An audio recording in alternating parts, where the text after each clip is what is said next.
بسم اللہ الرحمن الرحیم، السلام علیکم۔ دیکھیے جناب، جہاں بچے ہوتے ہیں وہاں شرارتیں ہوتی ہیں، اور جب کوئی شرارت کر رہا ہو اور وہ بچہ ہو تو اس شرارت کو انجوائے کرنا چاہیے، اگر وہ خطرناک نہیں ہے تو۔ ہم اس وقت توقع یہ لگا لیتے ہیں بچوں سے کہ وہ ہماری طرح وہ بڑے ہو جائیں۔ وہ ہو جائیں گے بڑے جب ان کا وقت آئے گا، اور آپ نے بڑے ہو کے دیکھ لیا کہ بڑے ہونے کے کتنے فائدے ہیں، وہ آپ ظاہر اس بات کو سمجھتے ہیں۔ تو دیکھنے کی یہ ضرورت ہے کہ ان کی شرارتوں سے لطف لیتے ہوئے آپ کا وہ وقت بڑا اچھا گزر جاتا ہے۔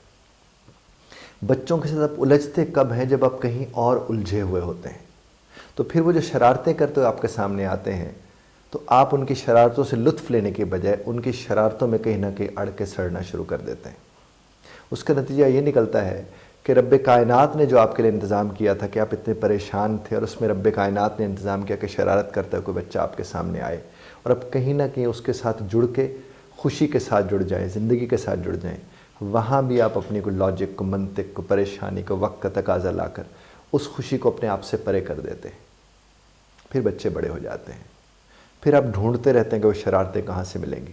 پھر آپ محفلوں میں بیٹھ کے اپنے بچوں کی شرارتوں کا ذکر کرتے ہیں کہ میرا بچہ جب یہ چھوٹا تھا تو یہ کرتا تھا، یہ وہ کرتا تھا۔ اب آپ کو وہ یاد تو آ رہا ہوتا ہے، لیکن اس وقت آپ نے اس سے لطف نہیں لیا تھا۔ بالکل اسی طرح سے وہ بچے جب بڑے ہو جاتے تو انہی بچوں سے بیٹھ کر آپ بات کر رہے ہوتے کہ جب تم چھوٹے ہوتے تھے تو تم یوں کرتے تھے، تو ایک دفعہ تم نے ایسا کیا، ایک دفعہ تم نے ویسا کیا۔ آپ کو وہ یاد تو رہ جاتی ہیں وہ چیزیں، لیکن آپ کو یہ اندازہ نہیں ہوتا کہ آپ کو جو یاد رہا ہے اس وقت آپ نے کیا کیا تھا، کہ آپ نے اس شرارت سے لطف لیا تھا۔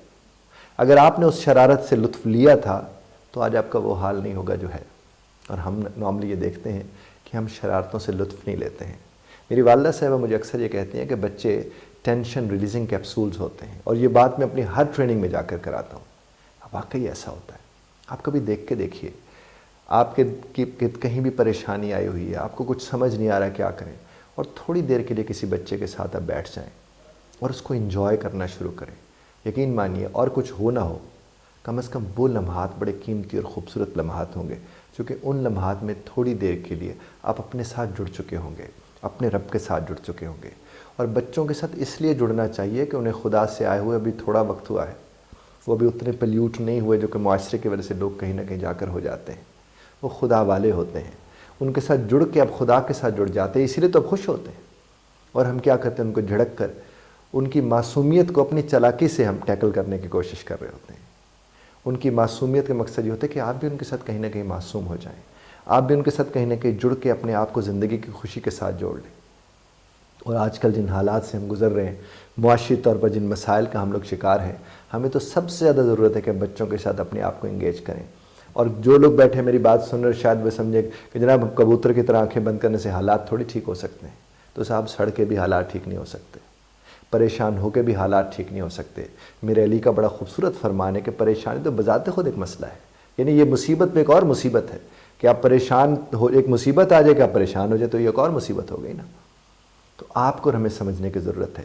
اس وقت سب سے زیادہ کوشش کریں کہ جب جب آپ کو وقت ملے، جب جب آپ کو پریشانی زیادہ گھیر لے، آپ بچوں کے ساتھ جڑیں، ان کی شرارتوں سے لطف لیں، انہیں مت دکھائیں وہ زندگی جس زندگی میں اس وقت آپ الجھے ہوئے ہیں۔ انہیں خدا دیکھ رہا ہے، آپ بھی اپنے آپ کو خدا کو دیکھنے دیں۔ بہت شکریہ دھیان سے سننے کا۔ اختلاف رائے کا حق آپ محفوظ رکھتے ہیں، بذرت طرز اختلاف رائے کا خیال رکھیے گا۔